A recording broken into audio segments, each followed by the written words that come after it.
You're tuning into Black and White Sports on YouTube. The no-holds-barred truth on sports. The main event starts. All right, Black and White Sports supporters. Well, guess what? How about the trade that will not die? There is literally a Jason Voorhees of trade scenarios out there that will not die. Actually, there's a Michael Myers one too. There is the Maxx Crosby trade to anybody that will not die. And then there is, of course, the Myles Garrett trade to anybody that will not die. I actually believe Myles Garrett is going to end up getting traded. I do. Watch out post June 1. That's all I'm saying. That is all I'm saying. Maxx Crosby could be a trade in season, maybe. I don't know. But there's a scenario out there right now that has him being traded for another pretty good pass rusher, frankly. And if I was the Raiders, I might consider it just because you're talking about getting younger. Is it as good a player? No. Is it a pretty good player? Yeah. If I could get a little draft compensation thrown on the top of that, I would probably consider it. You got an up-and-coming team. Get a little younger, but still get a proven player. It's interesting. We also got some confirmation on GM John Spytek going full-on rogue last year in the draft. Like, bleep y'all, I'm going to do what I want to do. What? I always question the Ashton Jeanty pick. You know?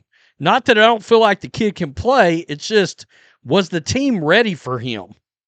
You know? You may be fixing to see that with the Cardinals and Jeremiah Love. Are you ready for a running back? But I understand why they did it. I mean, these guys are dynamic. Jeremiah last night, I believe, had Love ranked ahead of Jeanty, and Todd McShay had a better grade, I think, on Jeanty than Jeremiah Love. So, anyway, it now that you got Fernando Mendoza coming in, the Jeanty pick looks a lot better. After this offseason, the Jeanty pick looks a lot better. It has been over a month since the Ravens backed out of their deal with the Raiders to trade defensive end Maxx Crosby. Since then, there hasn't been much indication that Crosby will still get traded. However, if the Raiders were willing to trade him once, they may be willing to trade him again for the right price. Many of the trade ideas involving Crosby have centered around draft picks, but what if the team could get another star pass rusher in return? The Los Angeles Rams are a team that is trying to win a Super Bowl right now and could make a ton of sense for Crosby. California Post, Vincent Bonsignor, when did he leave the Las Vegas Review-Journal exactly? I don't know. I don't know when Vincent left. Floated the idea of a possible deal centered around Pro Bowl rusher Jared Verse. Would Rams fans want to do this? The Rams have players that they could give up. Some pretty good ones at Crosby's position. Quite honestly, Jared Verse comes to mind. Somebody that is going to be due for a contract and plays the same position. There's a lot of different ways they could do that. Bonsignor said on the morning tailgate. The Rams aren't the Ravens. I'll also put it out there right now. If you're the Raiders, you have to be listening. I'm telling you that right now. You've got to be listening because you're where you are right now. This is where you are. You're not knocking on the Super Bowl, on the door for the Super Bowl. Everything is about the future. Teams still have interest in Crosby. The Ravens cited a failed physical when they decided not to trade for Crosby. That said, Bonsignor said there are still teams out there interested in trading for him. Everything's about Fernando Mendoza in the future, building this the right way. I'm not saying that by any means they're shopping Maxx Crosby, but I don't know. I don't even think. I know there's interest. So he said, I don't think, I know there's interest from other teams. Somebody could make just as the Cincinnati Bengals did for Dexter Lawrence. Look, the Giants didn't have to do anything, but somebody came up with an offer they couldn't refuse, and that's where I'm headed. And there's definitely, without question, 1,000% an offer that the Raiders would be interested in. That's interesting. Jared Verse, by the way, 25 years old. 25 years old, two-time Pro Bowler, Defensive Rookie of the Year. That is interesting. Would I do the swap straight up? Yeah, there's a trade-off in age. If you send me Jared Verse in a 3, I'd probably do that trade. Actually. If you gave me a 2, it's over. It's a wrap. I'm doing it. There you go. I'm taking a shot on it. Yeah. John Spytek went straight on rogue last year. There was some speculation about this, too. This is Raiders Beat. No secret, Pete Carroll, John Spytek were many times not in alignment in their single season together, and a series of comments from the Athletics' Ted Wynn last week hinted at how the dynamic may have affected the draft. I heard that last year he kind of shut people out. He kind of went rogue and did his own thing.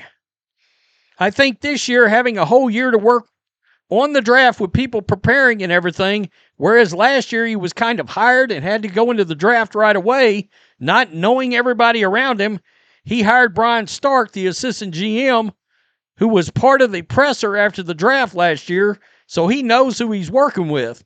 This is a coach that he hired. It's going to be different with how he works with everyone and how he collaborates.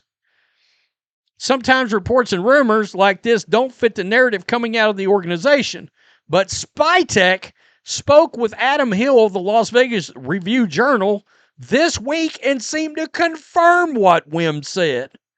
Wow. He said, quote, I wrote a lot of things down I learned in my first year and things that I screwed up in my first year, Spytek said.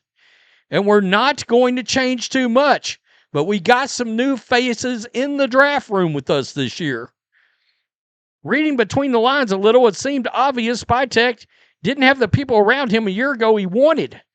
Quote, not knowing everybody in the building and having my own vision, I was trying to teach people about the way we wanted to do it, how we wanted to build, the kind of person we were looking for, and I think I tried too much. Spytek continued, I think it's always important to have really great people around you and trust. Okay, now I see it. And trust and empower them to do their jobs to support you as well. It's really not about me. It's about the team and the Raiders and the best decision. I'm just very grateful to have a great group of people around me.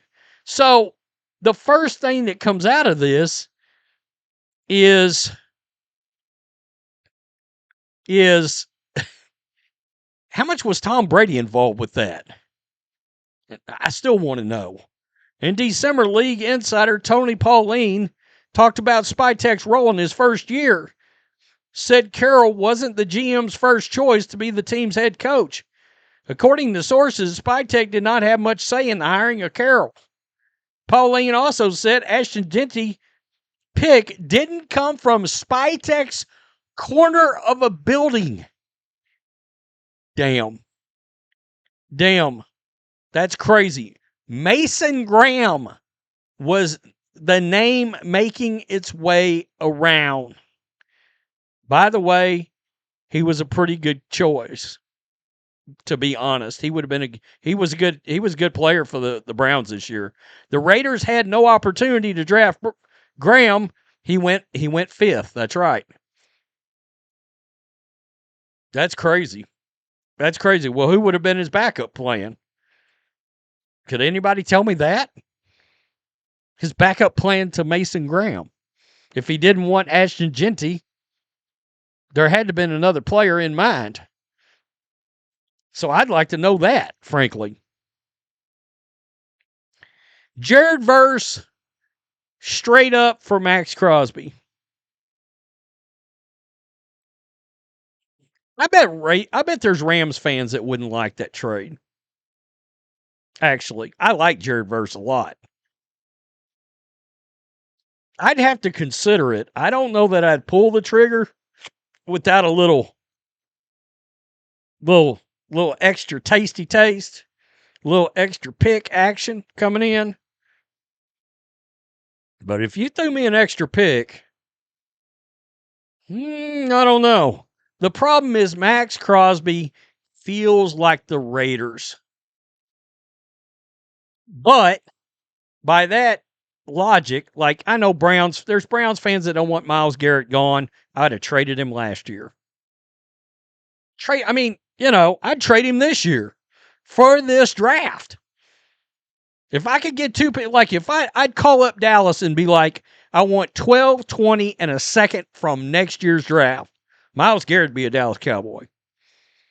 Because then I'd have pick 6, 12, 20, and 24. I mean, you got a Dallas Cowboys early 90s build-out scenario with all those picks, just like they had with Herschel. Just pointing it out. Tell me what you think. Peace. I'm out. Till next time. Thanks for watching the show. Be sure to like, comment, and subscribe. Be sure to tune in next time on Black and White Sports.